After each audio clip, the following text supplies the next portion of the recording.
a guerra y él estuvo descansando en su aposento, allí en el palacio, ¿verdad? Pero dice la palabra que él estaba recorriendo el corredor, él iba caminando, iba paseando, yo creo que salió de su recámara y empezó a pasear. ¿Y a quién creen que vio? A Betsabé, a una mujer, y dice la palabra que era hermosa. ¿Y cómo creen que estaba esta mujer? Claro, porque se estaba bañando. ¿Cómo nos bañamos? Pues sin ropa, ¿verdad? O hay algunos que se bañan con ropa.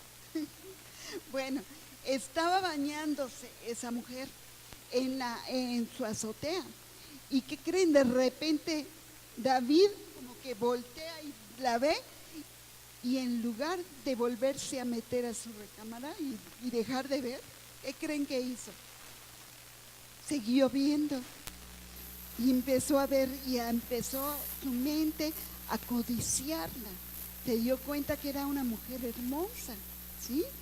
Y entonces seguramente la palabra no nos lo dice, pero nos dice que después de que él la vio, él planeó y fue a preguntar quién era. Eso me dice que él en su mente continuó pensando en esa mujer a tal grado que pensó, pues yo tengo que verla, yo tengo que buscarla.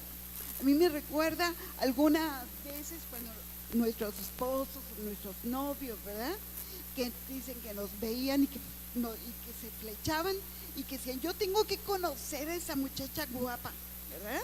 Y yo creo que David decía lo mismo, y más que él era el rey. Y fue y preguntó, ¿y qué le dijeron?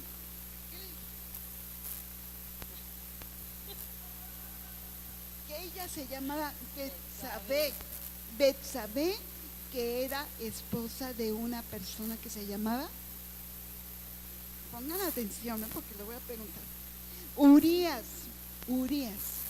era el esposo de Betsabé. ¿Y quién creen que era Urías? Urías era un soldado valiente que estaba en el ejército de David. Y después nos vamos a dar cuenta que no era cualquier soldado, no era cualquier comandante. Él era un hombre muy valiente y con mucha justicia, ¿sí? Pero no le importó a David, ¿verdad?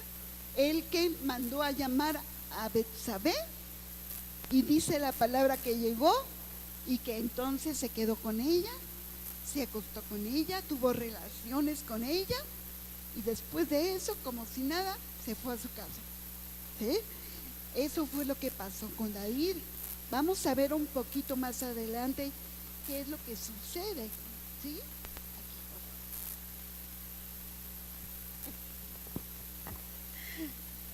Segunda de Samuel 11 del 15 al 17.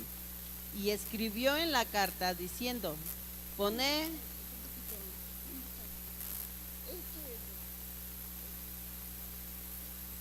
Ahorita después leemos esa parte. Fíjense que David planeó, después de que supo que Urías era el esposo de Betsabé, planeó que Urías no supiera, porque Betsabé, ¿qué creen?, encargó a un bebé, ¿sí? Salió encinta de aquella reunión. Entonces fue corriendo a decirle a David que estaba esperando un bebé. Y David planeó y dijo, para que Urías no sepa, quería engañarlo.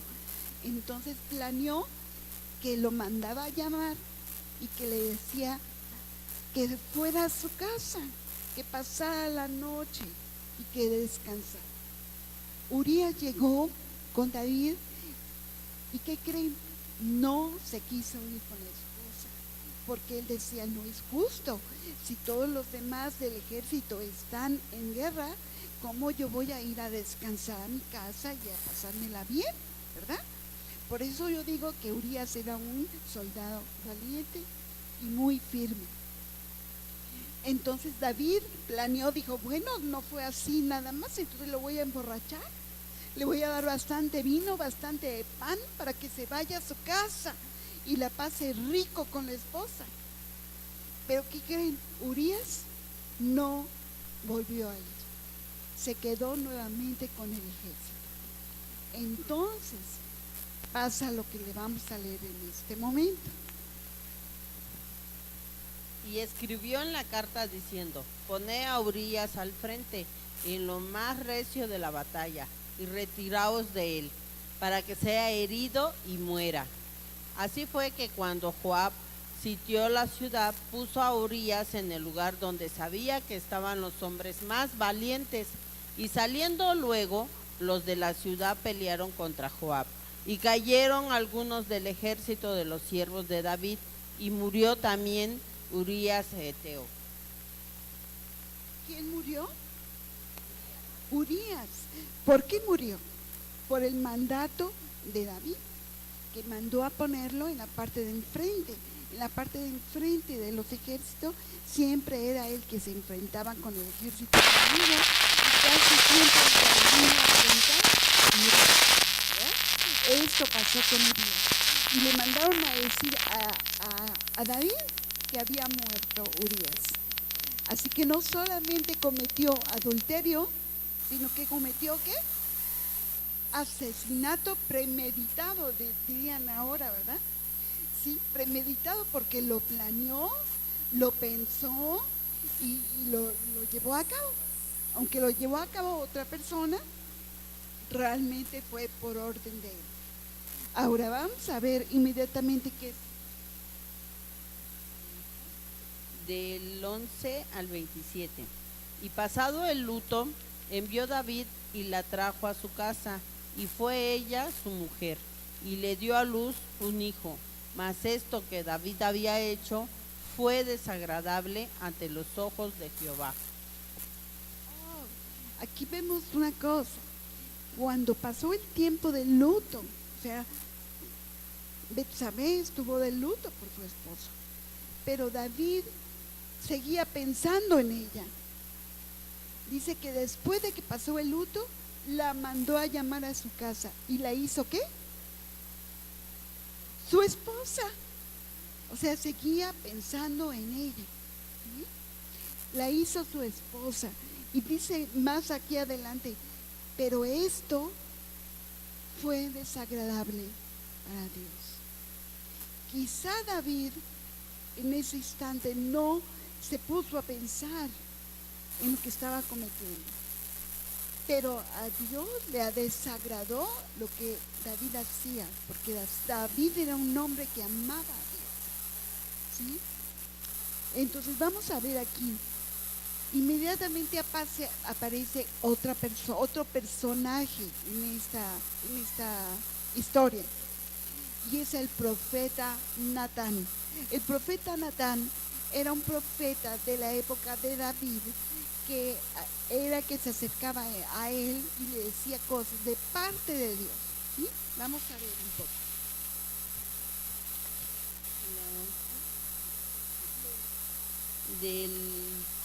Segunda de Samuel 12, versículo 13 al 16. Entonces dijo David a Natán: pequé contra Jehová. No puse todo el versículo, pero para que nos vayamos más rápido, pero allí está en la palabra.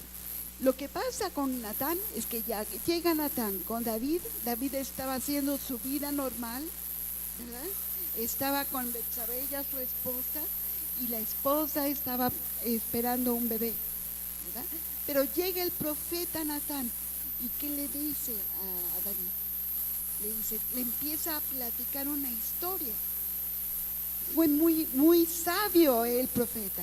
Le platica, había un hombre rico y había un hombre pobre. El hombre pobre tenía una ovejita y el hombre rico tenía muchas ovejitas. Llegó un visitante y tenía hambre, y el hombre rico mandó a llamar a que sacrificaran la ovejita de la única ovejita del hombre pobre. Él, teniendo muchas, no sacrificó. Y dice, entonces David dijo, ¿qué pasó? Eso no debe ser. Y entonces Natán le dice, ese hombre eres tú. haciéndole ver que él tenía mujeres por todos lados, porque era el rey, ¿sí? Tenía la facilidad, pero Urías tenía una esposa y eran respetables. Y al rey se le ocurrió escoger a quién, a Betsabé, una mujer que ella era de otro hombre. Le dice, ese hombre eres tú. Y a Dios no le ha agradado. Pero quiero que sepas que Dios te perdona. En ese momento, Natán le dijo, Dios te perdona. Pero la consecuencia de tu pecado va a tener que suceder. Ese niño que viene en camino tiene que morir. ¡Qué tremendo! El niño de Betsabé y de David tenía que morir, ¿sí? Y fue cuando entonces el rey David dice, pequé contra Jehová.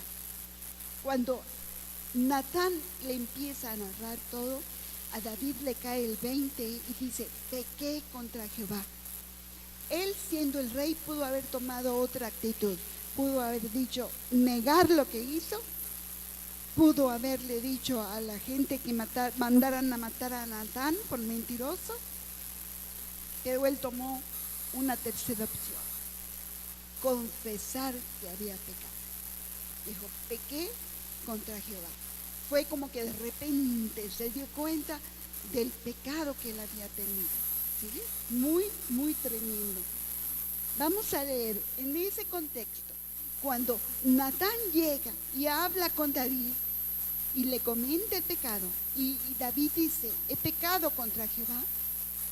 En ese momento, él se aparta a sus aposentos y escribe el Salmo 51.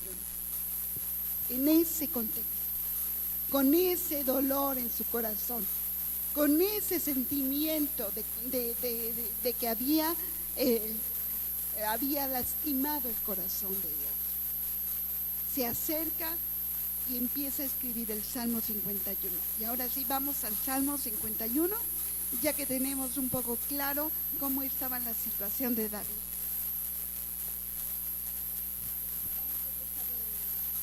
Del 1 al 7. Ten piedad de mí, oh Dios, conforme a tu misericordia, conforme a la multitud de tus piedades.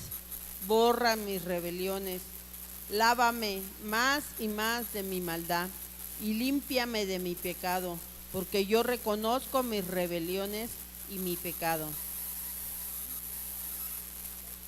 Mi pecado está siempre delante de mí.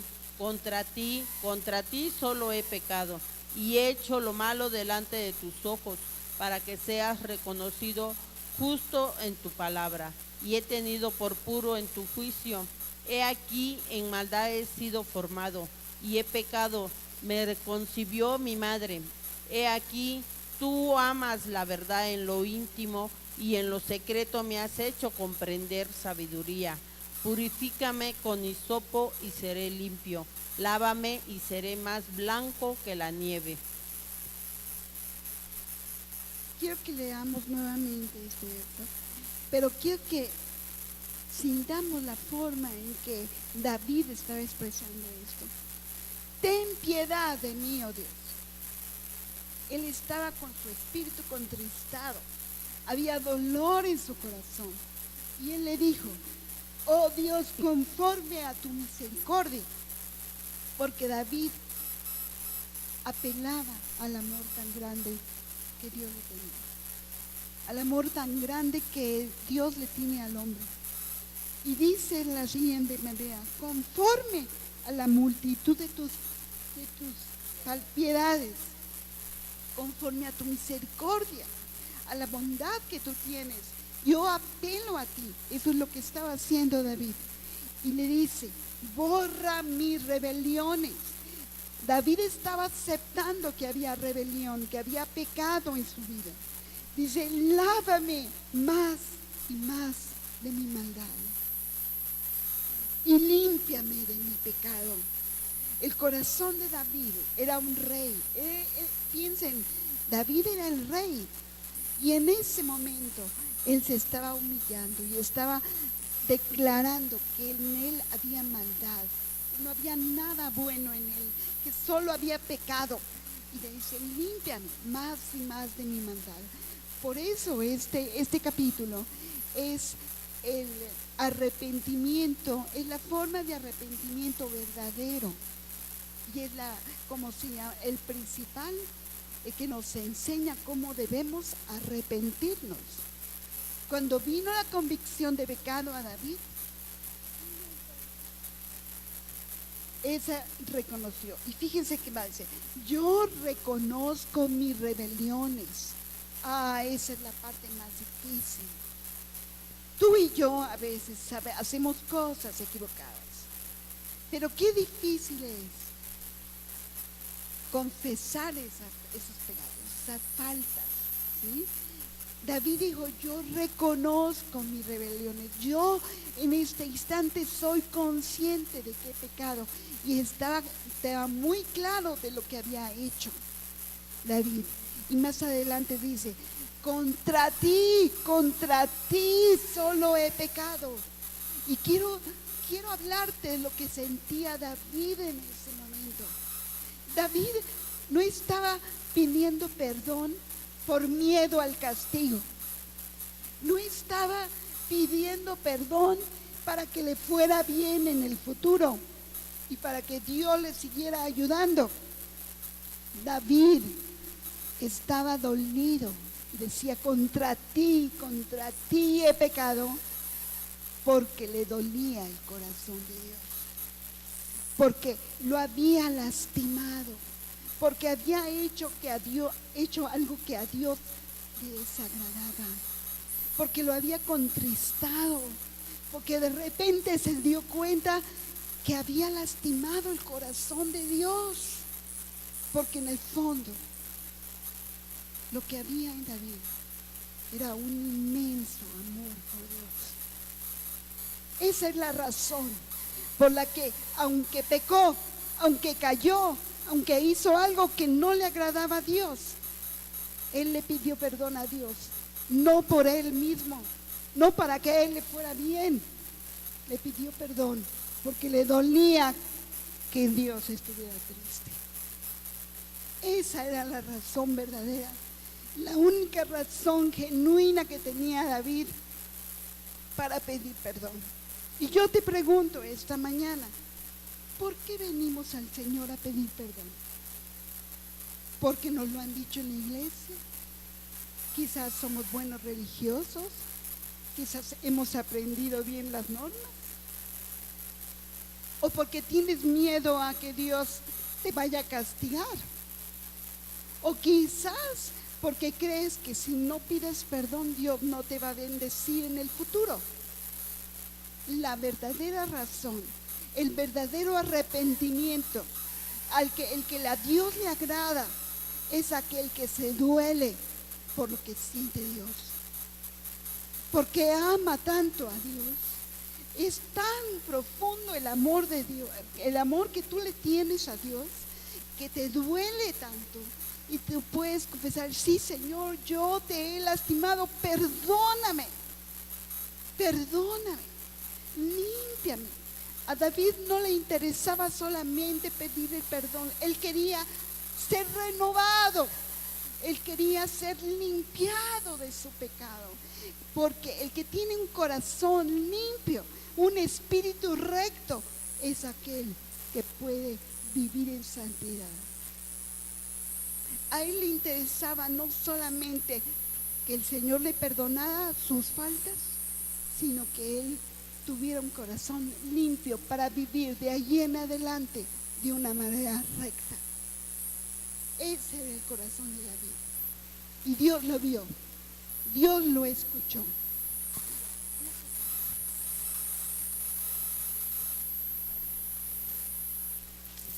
En Salmo 51, versículo 8 al 12.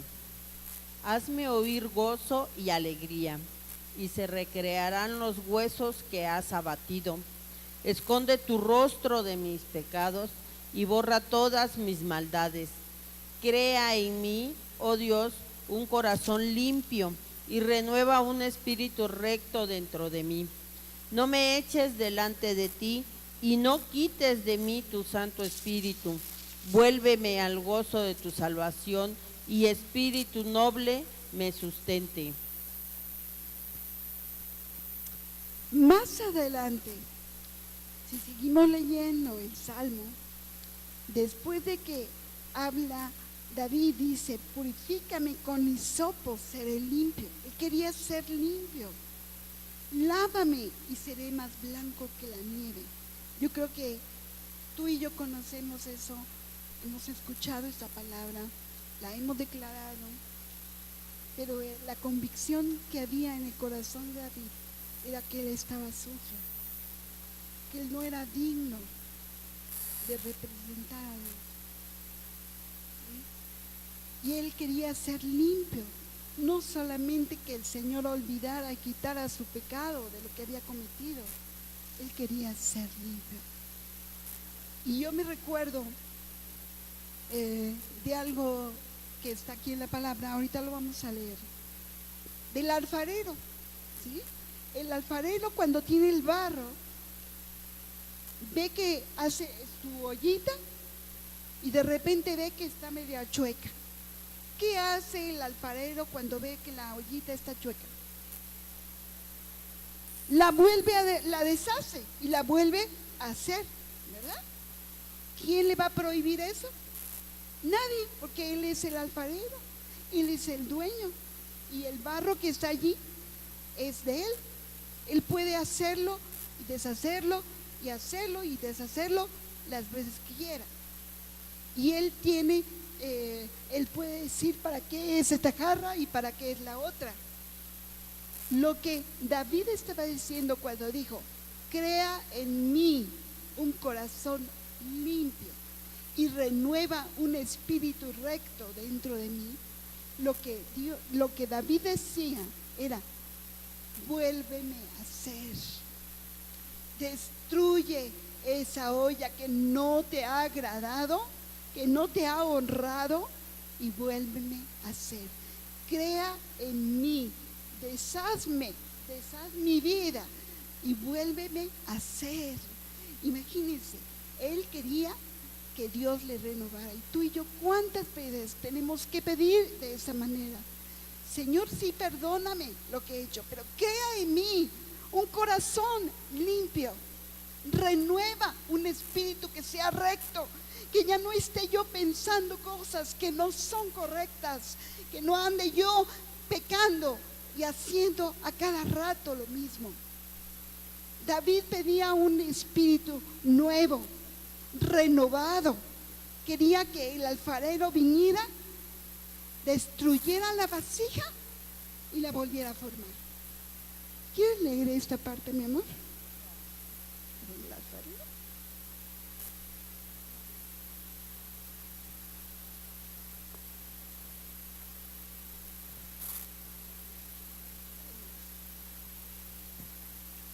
Jeremías 18 del 1 al 6. Palabra de Jehová que vino a Jeremías diciendo, levántate y vete a casa del alfarero, y ahí te haré oír mis palabras. Y descendí a casa del alfarero, y he aquí que él trabajaba sobre la rueda, y la vasija de barro que él hacía se echó a perder en su mano, y volvió y la hizo otra vasija, y según le pareció mejor hacerla. Entonces vino a mí palabra de Jehová diciendo, ¿no podré yo hacer de vosotros como este alfarero, oh casa de Israel?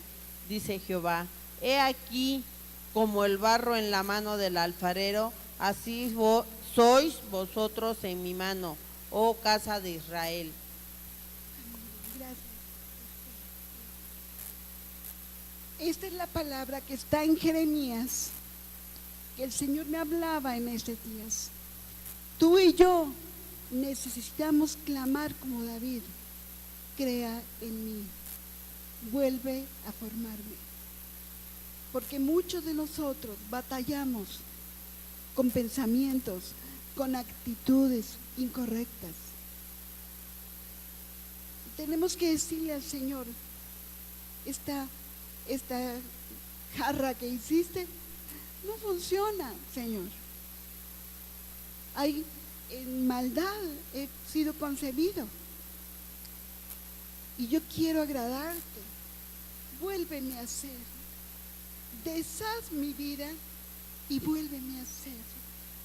Eso es lo que decía David cuando le estaba diciendo: crea en mí un corazón limpio y renueva un espíritu recto dentro de mí. Renueva es volver a hacerlo nuevo, ¿sí? Pero también David dijo algo muy importante: hazme oír gozo y alegría, y se recrearán los huesos que has abatido. Esconde tu rostro de mis pecados y borra todas mis maldades. Aquí hay algo muy importante. David pedía que fueran borrados. Cuando viene el Cordero, dice en la palabra aquí en 1 de Juan 9, si confesamos nuestros pecados, primero Él es fiel y justo para perdonarnos y limpiarnos de toda maldad. Pero allí en Juan 1:29 dice: el siguiente día vio Juan a Jesús que venía a él y dijo: he aquí el Cordero de Dios que quita el pecado del mundo. Antes, para cubrir el pecado, se cubría con la sangre de los corderitos y era cubrirlo. Allí estaba, pero se cubría, ¿verdad? Pero con Jesucristo quita el pecado del mundo. No solamente lo tapa para que no se vea, sino lo quita. Y eso es lo que decía David: borra mi maldad, borra mi maldad. Así debe ser nuestra oración. Quita el pecado, aléjalo de mí, ¿sí? Aléjalo de ti. Ahora, algo que me llama la atención en este versículo, fíjense bien, les voy a decir en Salmo 51, en el 8:12, dice: vuélveme el gozo de tu salvación y espíritu noble me sustente. Quiero decirte que uno de los síntomas de que tú estás viviendo en pecado es que no hay gozo. Hay veces que nos sentimos tristes, apáticos, fríos, indiferentes. Ya no sentimos la misma alegría al venir a la iglesia, al servir, al hacer lo que hacíamos. Ya no se siente el mismo gozo, no se siente la misma alegría. Ese es un síntoma de que hay pecado. Cuando tú y yo empezamos a apartarnos, a alejarnos del Señor, se empieza a hacer una brecha. ¿Por qué? Porque hay pecado. Hay pecado en nuestra vida y no nos damos cuenta. Se nos hace tan sencillo seguir adelante. El pecado de David fue muy evidente, ¿verdad? Hay pecados más evidentes que otros, no por eso son más grandes que otros. ¿Sí me entienden? Hay más evidentes que se notan más, hay otros que no se ven, pero tienen el mismo tamaño, ¿ok? Pero hay pecados como el pecado que cometió David, que era asesinato, adulterio, que era muy visible. Pero hay otros pecados que tú y yo tenemos, que muchas veces no tomamos en cuenta. ¿Qué hay en tu pensamiento? ¿Cómo están tus relaciones con los demás? ¿Hay enojo en tu corazón? ¿Hay falta de perdón en tu corazón? ¿Hay contienda en tu corazón? ¿Hay dolor porque otra persona prospera y tú no? ¿Hay envidias? ¿Hay codicias, ambiciones? Yo quiero tener lo que tiene la otra persona. Hay tanto pecado, hay mentiras, malas palabras, malas actitudes, malos pensamientos. Hay murmuración quizás, hay chisme, hay enojo, hay gritos. Todos esos pecados que van en un momento dado siendo como las pequeñas zorras que se comen nuestra comida, el Señor también los quiere perdonar. El Señor quiere perdonar al pecado grande, que decimos que es grande, visible, y a que los que no son tan visibles, porque todos son del mismo tamaño, ¿eh? Pero quiero decirte que esta mañana, esta tarde, este hermoso día, Dios está aquí para decirte que Él te ama, que Él te ama, que Él quiere perdonarte, que Él quiere devolverte el gozo de su salvación, que en su presencia hay plenitud de gozo. No te engañes, si no estás alegre, si no hay gozo en ti, algo está pasando, no estás en la presencia del Señor.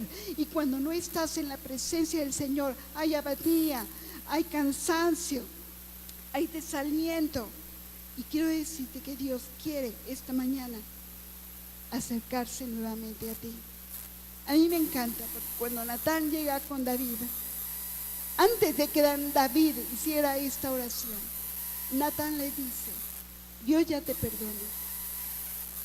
Y yo quiero decirte que Él está aquí, Él nos perdona, pero Él quiere que nos arrepintamos de la manera que se arrepintió David. No por miedo, no porque así lo dicen los demás, por amor a tu Padre. ¿Cuántos aman aquí a Dios? Cuando alguien ama a una persona, no quiere lastimarla. ¿No es cierto? Cuando tú amas a alguien, tú no vas a hacer algo que lo lastime, que lo dañe, porque te duele a ti. ¿No es cierto? Si tú amas al Señor, tú debes venir esta mañana a confesar tu pecado como lo hizo David, pero porque lo amas a Él, porque no hay nadie más importante que Él, porque Él merece todo, porque es importante que tú vuelvas al gozo de tu salvación. Y mira, después de esta parte que él empieza a orar, hay una parte maravillosa que a mí me encanta. Salmo 51, del 13 al 15. Dice: entonces, ya que había todo lo que hemos leído, todo lo que hemos hablado del Salmo, llega un momento en el que dice David: entonces, y solo entonces, bueno, eso ya es invento mío, ¿verdad? Enseñaré a los transgresores tus caminos, y los pecadores se convertirán a ti. Cantará: líbrame de mis homicidios, oh Dios, Dios mío de mi salvación. Cantará mi lengua tu justicia, Señor, abre mis labios, y publicará mi boca tu alabanza. Cuando tú encuentras el perdón del Señor, cuando tú vienes a los pies de Cristo, cantábamos hace rato, a los pies de Cristo, y vienes arrepentido y pidiéndole al Señor que te levante, Él lo hace. ¿Y sabes como consecuencia que viene? Entonces publicaré, hablaré, enseñaré sobre ti, daré las buenas nuevas al que está a mi lado. ¿Por qué? Porque habrá gozo en mí. Cuando alguien está gozoso, cuando alguien está apasionado, no puede quedarse callado. Le dice: algo te pasa en tu cara, ¿qué tienes? ¿Por qué estás tan contento? Y tienes que sacarlo y tienes que decirlo. Entonces viene evangelismo. Entonces este lugar se llenará. ¿Por qué? Porque la gente escuchará del amor de Dios y del perdón que Dios te ha dado. ¿Sabes? Hay algo que a mí en lo personal me toca mucho. Cuando Dios te ha perdonado mucho, tú puedes amar mucho. Cuando tú sabes de dónde te ha sacado el Señor, cuando sabes que el Señor ha limpiado tu pecado, que te ha puesto en un lugar que tú no merecías, cuando tus pies están arriba, debiendo tú estar abajo, entonces tú puedes amar mucho y agradecerle al Señor por todo lo que te ha hecho, lo que te ha dado. ¿Cuántos de aquí Dios les ha perdonado grandes cosas? Levante tu mano. Que Dios te ha sacado del lodo. Dios te ha sacado prácticamente de ahí, de la suciedad, y el Señor te ha puesto en alto. Yo soy una de ellas. El Señor ha limpiado mi vida. Y ahora, por amor a Él, por amor a Cristo, tenemos que vivir para no lastimarlo, para que Él se agrade de nuestra vida. Tenemos que pedirle que renueve nuestra vida, que cree en nosotros un espíritu recto, para que todo lo que hagamos, Él se agrade de ti. Yo no sé cómo vienes esta mañana, pero yo te quiero pedir que empieces a pensar en aquellas cosas.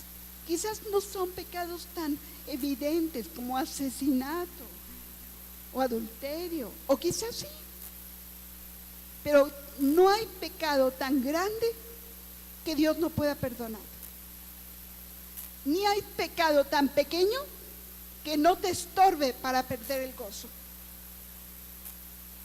Así que cualquiera de las dos cosas, tú tienes que venir al Señor esta mañana y depositar tu vida nuevamente a los pies de Cristo y hacerte su incondicional.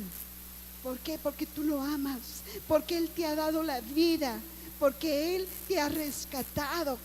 Y así como David era un hombre de Dios, que cayó, sí, que sucumbió sobre sus deseos, sí, falló, pero él se arrepintió genuinamente por amor a Dios, y él confesó su pecado, tuvo la convicción del pecado y lo reconoció. Sabes, tú y yo tenemos que mirar hacia adentro un poco. Quizás hay pecados que nadie conoce o que nadie ve, pero ahí están y que te siguen y tú sigues luchando. ¿No será tiempo de venir como el alfarero y decirle: aquí está mi vasija, hazla de nuevo, cámbiala, transfórmala y hazme una persona íntegra, límpiame de mi maldad, porque si tú me limpias, seré más blanca que la nieve? Y eso es lo que David clamaba, que seamos blancos como la nieve. La consecuencia de un pueblo perdonado es que se llena de gente nueva, porque la gente perdonada puede compartir la palabra. La gente que es perdonada, que se siente amada, que se siente rescatada, no puede quedar callada. Por amor a Dios, no callaré. ¿Por qué? Porque Él me ha dado tanto que tengo que hablar. Yo quiero decirte, todo pecado tiene consecuencias. La consecuencia del pecado de David fue que su hijo pequeño, ese que nació de Betsabé, tuvo que morir. ¿Sí?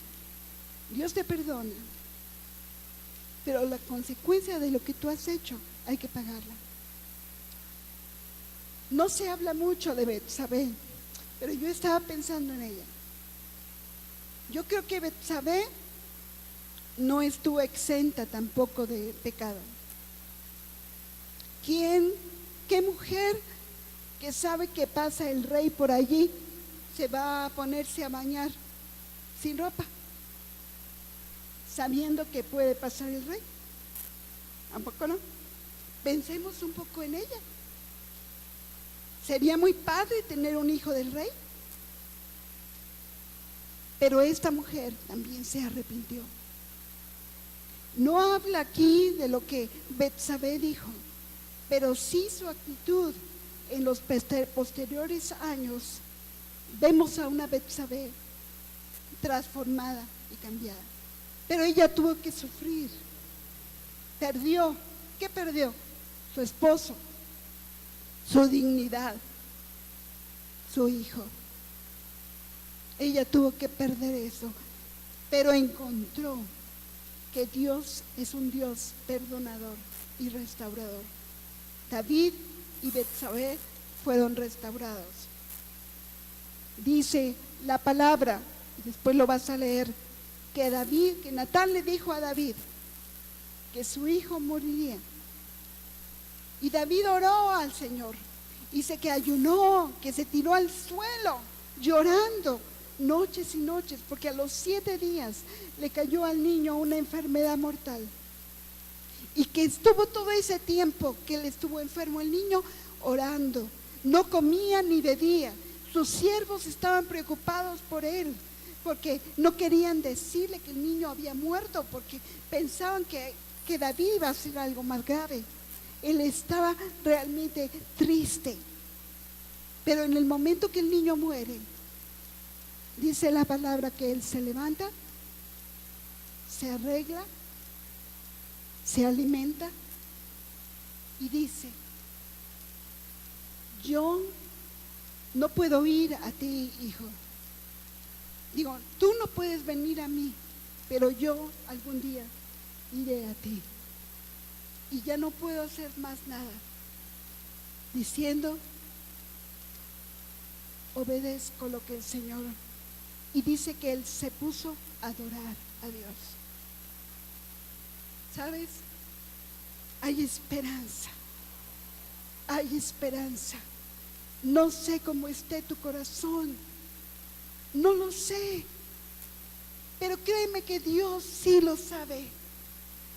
Y lo único que te quiero decir es que es un día de salvación y un día de perdón, donde Dios quiere perdonarte y ponerte en el lugar de hijo que tú tienes, restaurar tu vida y renovarla. ¿Lo haremos?